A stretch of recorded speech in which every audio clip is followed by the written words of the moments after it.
Have you ever wondered why some individuals seem to struggle with self-control more than others? Today, we're going to introduce you to a group of disorders that might shed some light on this question. We're talking about disruptive, impulse control, and conduct disorders, specifically focusing on three types: oppositional defiant disorder, conduct disorder, and intermittent explosive disorder. These disorders are characterized by persistent patterns of behavioral disturbance. They can manifest as ongoing struggles with self-control, leading to disruptive behavior that diverges from societal norms and expectations. And they're not just a challenge for the individuals grappling with them, but also for those around them. Understanding these disorders is paramount to fostering better psychological health and societal harmony. It helps in creating a more empathetic society where we can provide the necessary support and interventions to those in need.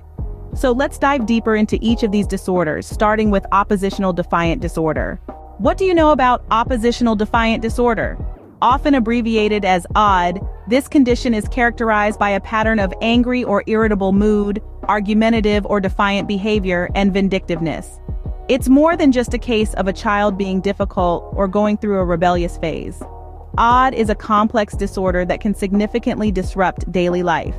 First, let's delve into the signs of this disorder.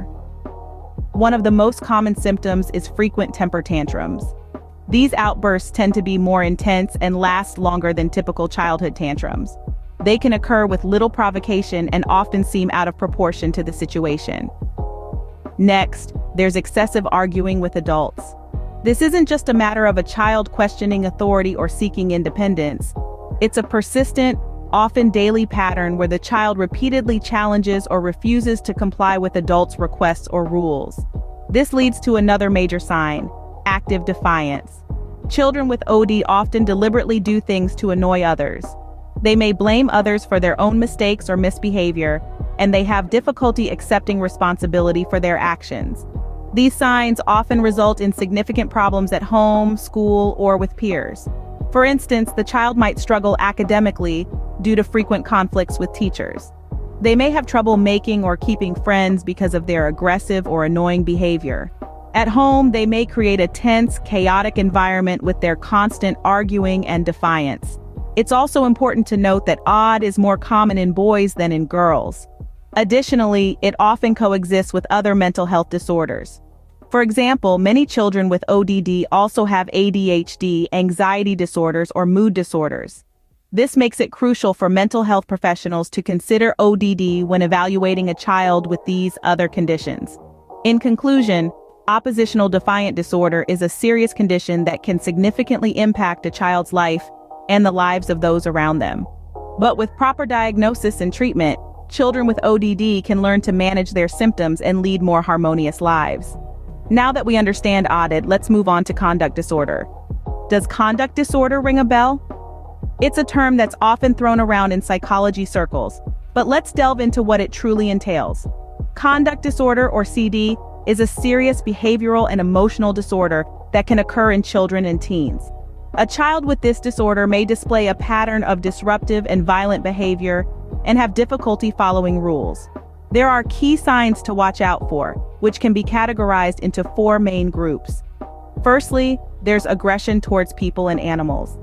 This can manifest as bullying, threatening, or intimidating others, often initiating physical fights and being physically cruel to animals. Secondly, we have property destruction. This is not your typical childhood mischief, but rather involves deliberate and serious destruction of property. This could be setting fire with an intention to cause serious damage or breaking into someone else's house, building, or car. Next, there's deceitfulness. This isn't just little white lies. We're talking about consistent lying to obtain goods or favors or to avoid obligations. It might also involve stealing items of non-trivial value without confronting a victim, like shoplifting or forgery. And finally, we have serious violation of rules. This includes staying out at night against parental prohibitions, running away from home, and truancy from school. Now you may wonder, what causes conduct disorder? It's often linked to a complex mix of genetic, biological, psychological, social, and environmental factors. There's no single cause we can pinpoint, which makes understanding and addressing it all the more challenging. It's important to note that conduct disorder is more common in boys than girls. And if left untreated, it can lead to serious problems, including school failure, substance use disorders, and mental health issues such as depression or anxiety. So it's crucial that we recognize conduct disorder for what it is, a serious condition that requires attention and intervention. By doing so, we can work towards providing the right support and guidance these children and teens need. With conduct disorder covered, let's explore intermittent explosive disorder. Ever heard of intermittent explosive disorder? It's one of those conditions that may not be as well known as others, yet it plays a significant role in the realm of impulse control disorders. Intermittent explosive disorder, or IED, is characterized by sudden episodes of unwarranted anger, physical violence, or even property destruction. Imagine this. A person with IED may react excessively to a minor provocation, like a simple disagreement or a minor inconvenience.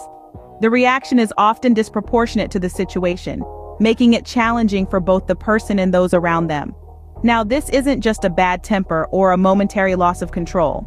The outbursts associated with IED are frequent and severe, disrupting the individual's life and often leading to feelings of remorse or regret post-episode. IED is typically diagnosed in late adolescence or early adulthood, but it can also occur in children. It's crucial to recognize that these outbursts aren't just a phase or a result of immaturity. They're a sign of a deeper issue that needs appropriate intervention and treatment. The impact of IED can be significant, leading to distress and impairment in daily life. From strained relationships to potential legal troubles, the effects can be far-reaching. In essence, intermittent explosive disorder is a serious condition that requires understanding, awareness, and the right approach to management. With that, we've covered all three disorders. So, what did we learn today? We delved into the nuances of oppositional defiant disorder, conduct disorder, and intermittent explosive disorder. We've pinpointed the signs, symptoms, and etiology of these disorders. The importance of recognizing these conditions cannot be overstated. They affect diverse kids and teens, disrupting their lives in significant ways. Professional help is crucial for those impacted. Understanding these disorders is the first step towards helping those who suffer from them. Remember, mental health is just as important as physical health.